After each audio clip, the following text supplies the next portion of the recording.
Contrapunto Primera Emisión. Contrapunto Primera. A esta hora de la mañana sigue seminublado el cielo guayaquileño. Y también saludamos al señor doctor Juan Carlos Díaz Granados. Él es director en la Cámara de Comercio de Guayaquil. ¿Cómo está, mi querido doctor? ¿Cómo le va a usted? Bien, don Clever, un gusto saludarlo y a la audiencia de Radio Huancavilca. Muchas gracias. A ver, la ley económica que se acaba de aprobar en la Asamblea Nacional y que, según los expertos, el 65% de lo que trajo originalmente este proyecto de ley se eliminó, podríamos decir, o por ahí se ajustó. Es decir, que con respecto al documento original, el 100%, apenas se aprobó el 35%. Pero de ese 35%, ¿no? A decir del gobierno, 14 son los incentivos a los empresarios. Y, por ejemplo, quien tiene deudas con el SRI, se le van a ampliar los periodos y los montos para la restauración de deudas con esta institución, de 60 salarios básicos unificados a 100 y de 90 días plazo, máximo ahora se aumentó a 120 días. Por ejemplo, también las microempresas nuevas no van a pagar impuesto a la renta 3 años. En la reinversión de utilidades también hay incentivos en las pymes y la economía popular y solidaria. Y bueno, ¿qué puede usted decirnos dónde está lo malo o cuál fue la aspiración de la Cámara de Comercio para esta ley que fue muy, pero muy conversada, dialogada, a decir del gobierno? Doctor.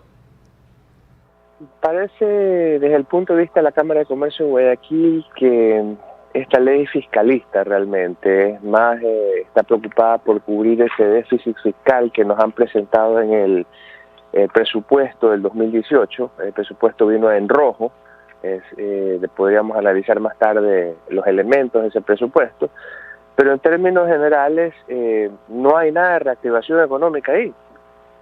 No hay nada de lo que se conversó en el Consejo Consultivo. La Cámara de Comercio de Guayaquil, en la Mesa de Comercio, lo que mencionó fue que había que derogar el anticipo de impuesto a la renta, derogar el impuesto de salida de divisas, derogar la ley de plusvalía y hacer más modalidades de contrato de trabajo. Y no estuvimos solos en ese planteamiento, sino que fue recurrente y transversal en más de 100 mesas. Entonces, nada de eso fue acogido. Yo creo que eso fue lo que exactamente le ha pasado al presidente de la República. Usted me mencionaba unos porcentajes ahí de que casi nada había sido acogido. Bueno, lo mismo pasó en el Consejo Consultivo. Ahí decían que del 100%, 80% había sido acogido. Yo no sé, el sector comercial siente que está en el 20% de lo que no se acogió. Entonces, nosotros pensamos que no tenemos que seguir hablando de metas recaudatorias. El Estado sí tiene dinero. Lo que pasa es que se está yendo el dinero del Estado porque hay una hemorragia en la corrupción. El Estado compra bienes y servicios hasta 4 veces más altos que lo que se vende en el mismo cantón donde está comprando la institución pública. Las empresas públicas pierden también miles de millones de dólares y todo eso es nuestro dinero. Entonces, en el lugar de tratar de seguir exprimiendo a la sociedad civil, haciéndola perder poder adquisitivo, porque este no es un tema gremial, empresarial, como a mí me escriben en las redes. Dicen, ustedes deberían, como que si el problema no fuera de la sociedad civil. Cuando nos ponen más tasas, más impuestos, más contribuciones, sí, se le quita competitividad y productividad al sector empresarial, pero también se le quita poder adquisitivo al ciudadano común, a todos nosotros que somos consumidores, porque al quitar competitividad quiere decir que los precios van a subir como consecuencia de que se están elevando los costos de producción de ese producto. Entonces es un tema de todos. La sociedad civil tiene que tomar conciencia de que el gobierno sí tiene dinero, tiene 34.000 millones de dólares, más que casi todos los gobiernos de la historia republicana del Ecuador. Lo que pasa es que tiene que empezar a administrarlos diligentemente y la sociedad civil debe exigir eso de él. Entonces, por ahí va más las cosas. Olvidémonos un poco de petróleo. Yo escuchaba ayer al ministro de Hidrocarburos, que me parece un muy buen ministro, que conoce de su área, pero un poco como que ya esperando que el precio del barril de petróleo suba. Nosotros debemos olvidarnos del petróleo, tenemos que tratar de exportar más, de ser más productivos en el Ecuador, de no castigar al ciudadano común, que el gobierno castiga al ciudadano común cada 3 meses con nuevos tributos. Somos el país dolarizado más caro del mundo. Eso no es justo, y lo que tenemos que pensar también todos los ecuatorianos es quién está sirviendo a quién. ¿La sociedad civil está sirviendo al gobierno o es al revés como debería de ser? 7:15, dialogando con el doctor Juan Carlos Díaz Granados, miembro de la Cámara de Comercio de Guayaquil.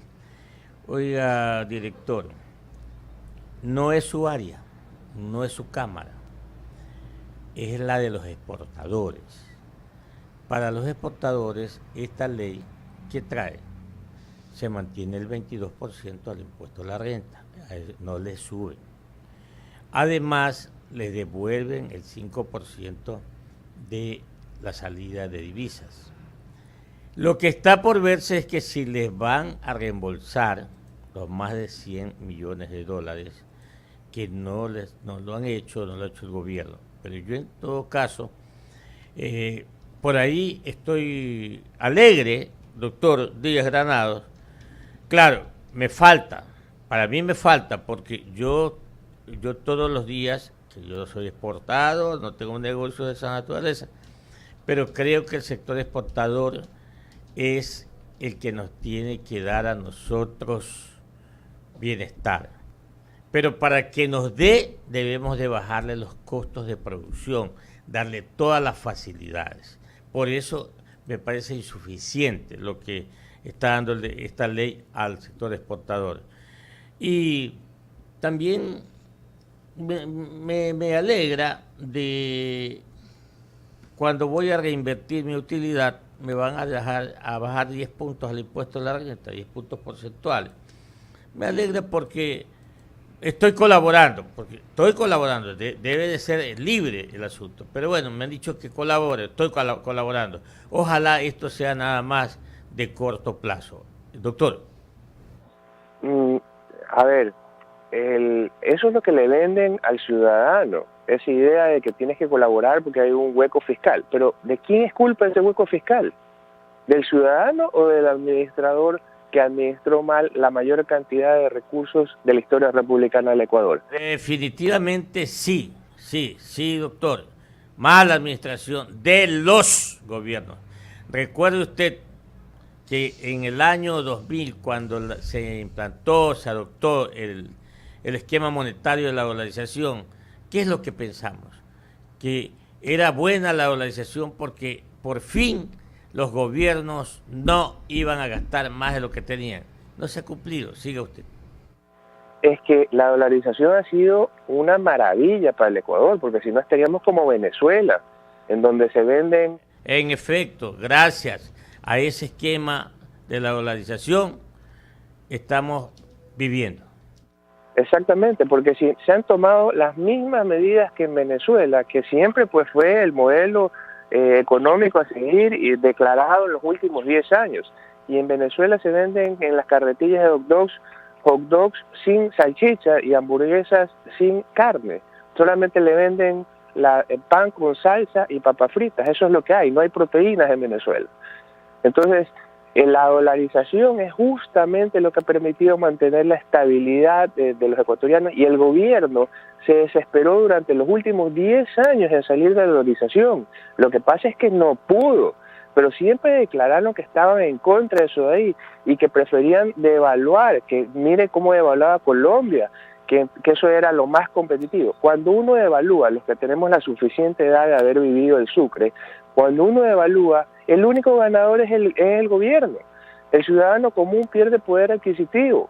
El que ganaba en dólares en la época en que había sucres vivía maravillosamente, pero el que ganaba en sucres cada vez que devaluaban perdía poder adquisitivo, y entonces que era la mayoría que tenía sueldos básicos unificados. Entonces ese modelo es injusto, y lo que hay que hacer es tratar, como usted dice, claro, de ser competitivos y productivos, es decir, bajar los costos de producción. ¿Cómo? Derogando y eliminando los impuestos que estamos mencionando, pero también tratando de firmar más acuerdos con otros bloques comerciales. Fíjese lo bien que nos ha ido con lo de la firma del acuerdo con la Unión Europea. Hemos crecido en exportaciones en un 40%. ¿Y quiénes están exportando más? Las micro, pequeñas y medianas empresas. Y la Unión Europea nos ha enviado 12% más. Entonces, la solución viene por ese lado allá, no por el lado de ser más recaudatorio. Hay que exigirle a la administración pública que administre correctamente y que no nos cargue con más impuestos. Lo que le sucede a los exportadores con los drawbacks, los catches, eso ahí, está bien para ellos, pero ¿sabe qué? Hay un principio en el Código Tributario que habla de la generalidad. Es decir, usted no puede solamente beneficiar a ciertas personas naturales o jurídicas. Si usted va a aplicar algo, debe ser para todos. Entonces, si vamos a hablar de subsidios, bueno, que sean entonces los subsidios para todos. Y ese otro mito del socialismo del siglo XXI, que solo las exportaciones son buenas. Estados Unidos importa más de lo que exporta. Salvador también, Panamá también, todos son países dolarizados, ¿sabe? Y lo que ocurre es que pasa eso porque uno importa para poder exportar. Uno, si quiere fabricar una camisa, tiene que importar seguramente la máquina de coser. Si no la importa usted, se la va a tener que comprar algún importador para poder hacer la camisa, y también la materia prima para hacer la camisa. Entonces, uno necesita importar para abastecer al mercado ecuatoriano, porque la mayoría de los productos no los hacemos aquí, y en los países desarrollados tampoco, la mayoría no se produce en el mismo país. Lo que se produce y se genera es la propiedad intelectual. Y usted ve los teléfonos celulares, cada parte y pieza es fabricada en diferentes países que son especializados en eso. Cada país gana como consecuencia de eso de ahí rentabilidad. Al ganar rentabilidad genera impuestos y aparte fuentes de trabajo, y se ensambla en otro país que generalmente es China, y de ahí regresa, por ejemplo, en ese caso a Estados Unidos, para poder ser distribuido dentro del mercado local. Entonces, cuando regresa estamos hablando de importación. Entonces, la balanza comercial es simplemente una cuenta en el balance. Lo que uno tiene que ver es al final, bueno, ese país salió en números azules o en números rojos, como estamos nosotros con el presupuesto. 7:23 minutos. Usted, mi querida Pati. Doctor Granados, buenos días.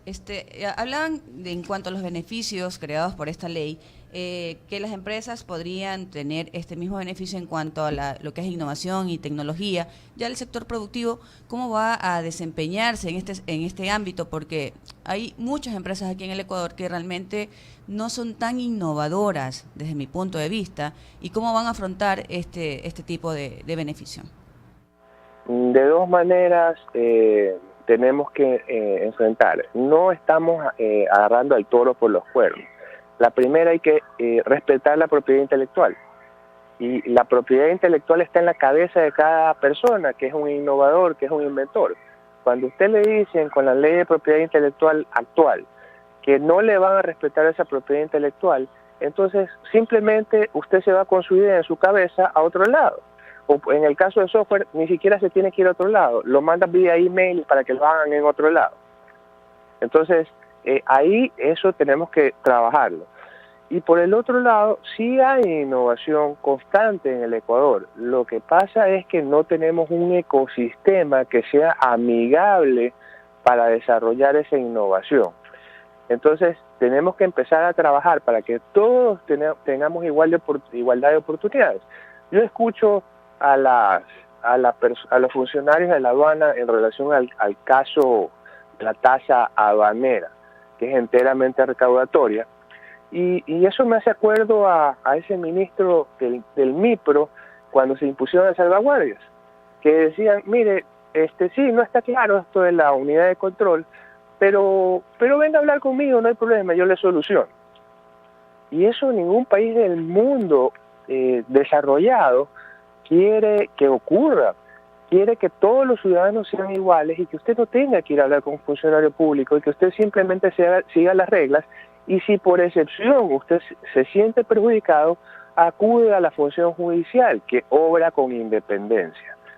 Entonces, en todas esas cosas de ahí tenemos que trabajar para que la innovación en el Ecuador salga adelante. Pero todo el tiempo estamos preocupados de cómo le tapamos el hueco a ese mal administrador del sector público.